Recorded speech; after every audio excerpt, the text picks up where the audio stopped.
रायजोफोर आङो मैयानि समाव मोनसे भिडिअ लाबोनाय जादोंमोन मेट्रिक आनजादखौ लानानै जायफोरा इमेलावहाय 100 नाम्बार मोनदों बिथांमोननोहाय आदा बिक्रम दैमारिया 50,000 रां होदों होननानै आङो बुंनाय जादों। बेवहाय गोबां मानसिफ्रा उल्थां फाल्थांबो बुजिदों।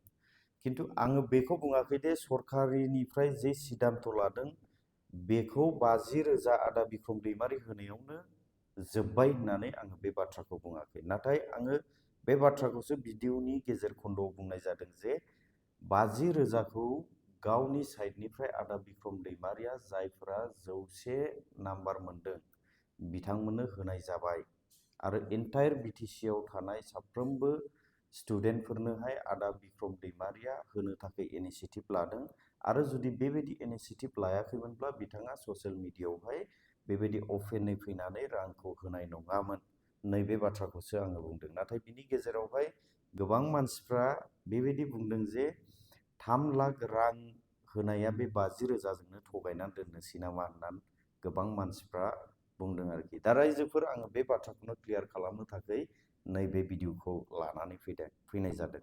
नोंथांमोना भिडिअखौ जोबजासिम नायलां अब्ला बुजिगोन। दा बिक्रम दैमारिनि साइडनिफ्राय 100 नाम्बार मोननाय स्टुडेन्टफोरनोहाय 50,000 गावनि साइडनिफ्राय होनाय जादों। बेखौ सरकारिनिफ्राय नङा, सरकारनिफ्राय होनाय जायाखै।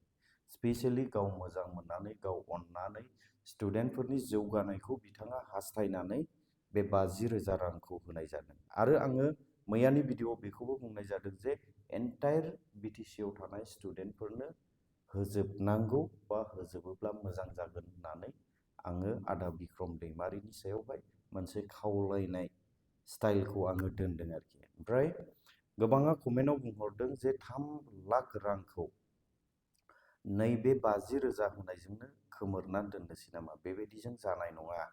बे बाथ्राखौ बियो गिदिर थगायनाय होननानै बुंदों। नाथाय सरकारि आसनिनिफ्राय मोनसे बिथांखि लानाय जादों जे जायफोरा इमेलाव 100 नाम्बार मोनदों बिथांमोननो 3 लाख रां होनाय जागोन। दसे उनावहाय कास्टम बसुमतारी आदानि खुगानिफ्राय बुंनाय बाथ्राखौ नोंथांमोननो आङो खोनासंहोबावगोन। नाथाय बिनि सिगां आं क्लियार होग्रोनो। जायफोरा 100 नाम्बार मोनदों इमेल साबजेक्टआवहाय बिथांमोना 3 लाखखौ मोनगोन, बियो क्लियार।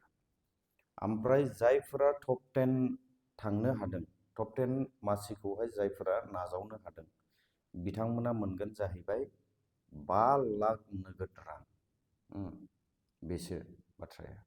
नाथाय मैयानि भिडिअ जोबजासे नायलाङालासे कमेन्टआव होबाय 3 लाख रां होनांगौनि जायगायाव 50,000जोंनो फुस्लिमनानै दोननोसै नामा? गेदेर थगायनाय फैलायबाय होननानै बुंदों। आरे भाई, बेयो आदा बिक्रम दैमारिनि साइडनिफ्रायसो 50,000खौ होनाय जादों। दा खुनु डाउट गैया, रावबो गोनो गोथो साननांगौ गैया। सरकारनि तरफनिफ्राय 3 लाख रांखौहाय 100 नाम्बार मोनग्राफोरनो इमेलाव 100 नाम्बार मोनग्राफोरनोहाय बिथांमोननो 3 लाख रांखौ होनाय जागोन। आरो जायफोरा टप 10 मासिखौ मोननो हाबाय बिथांमोना बेसेबां मोनगोन? 5 लाख नोगोद रां। बेबायदि स्टुडेन्टफोरनो माने अनसुंथाइ होनाय जागोन। बेखौ मानो होनाय जादों? बियो जोंनि बिटिसि हालामनि बा जोंनि बर' सुबुंफोरा जेसेबांनाखि फरायनायावहाय दिनै गाबोन जोङो अनस्लदनानै थानाय नुदों, जेन' जौगाखांबोयो फरायनायावहाय। बेल' नङा, नैबे बोसोरावल' नङा, फैबाय थानाय समफोराव गोलाव सम सरकारा बेसे गोबाव थागोन बे इनिशिएटिभखौ लालांबाय थागोन आरो मावलांबाय थागोन। आरो सानसेनि समावहाय जोंनि नैबे बिटिसिआवहाय जे सासन खालामगासिनो थानाय सरकार, बिथांमोना गुबुन जायगानिफ्राय अफिसारफोर बिहरनांगौनि गोनांथि जानाय नङा। जोंनियाव मोजां मोजां स्टुडेन्टफोर ओंखारगोन आरोखि।